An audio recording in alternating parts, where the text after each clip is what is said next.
माझे नाव स्वस्ती गणेश मुंडे. मी एकदा 6वी शिकत आहे. माझ्या शाळेचे नाव Vivekanand English medium school Vashi.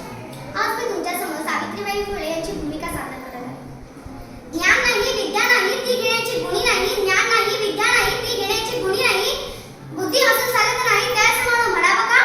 ओळखलं का?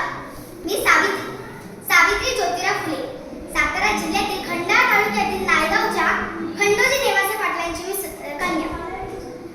अवघ्या 9व्या वर्षी ज्योतिराव फुले माणसाशी माझं लग्न झालं आणि हळूहळू मला कळायला लागलं की ज्या माणसाशी माझं लग्न झालंय तो एक साधा सुद्धा माणूस नाही, तर या जगाला एक ऊर्जा देणारा एक क्रांती सूर्य आहे.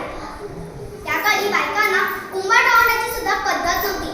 बायकांच्या जातीला कसं आपण बरं, आपलं घर बरं आणि आपल्या घरातली माणसे बरी, स्त्री पुरुष उच्च असा लय भेदभाव होता. या सर्वावर एकच उपाय होता, तो म्हणजे शिक्षण. शिक्षणासाठी पण असा एकच गोल ज्योतिरावांच्या मनात होता. पण एकदा ज्योतिराव शिक्षणाचा प्रसार करत असताना फरासवांच्या ब्रिटिश मॅडम म्हणाल्या, मिस्टर फुले, तुम्हाला शिक्षणाचा प्रसार करायचा आहे, पण तुम्ही माणसे स्त्रियांना घरातून बाहेरच काढत नाही. सो बॅड मिस्टर फुले, सो बॅड. झालं. ते आले की माझ्याकडे पाटी पेन्सिल दिली आणि मला म्हणाले, सावित्री अजून मी तुला शिकवणार. झालं. सुरू झाला माझा अभ्यास. काना मात्रा व्यांकी आकार उकार बेटे व्यंजनचार हा जस मी लिहायला शिकले, वाचायला शिकले आणि हळूहळू काव्य सुद्धा रचले.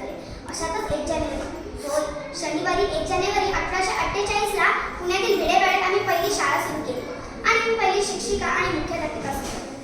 शेतकऱ्यासारखा जगा तर काम दाम होईल, शेतकऱ्यासारखा जगा तर काम दाम होईल आणि वाघासारखा जगा तर नाव होईल आणि वाघासारखा जगा तर नाव होईल. अशातच एक व्यक्ती मला कसं म्हणतो, अगं टिवरे कुठं निघालीस? मंदाकडे आमच्या पोरीबाळांना शिकवलं. कदाचित त्याला तुझ्या आबरू प्यारी आहे ते तुझं शिक्षण. कदाचित त्याला माहिती नसावं की आम्ही सुद्धा ज्योतिराव पहिलवानांच्या पुतण्या होते. असा हात घेतला आणि कानाखाली लावून दिली आणि सुनावलं, आज आलायस कानाखाली दिले, पुन्हा आलास तर तुझ्या रक्ताने ही धरती रंगेल.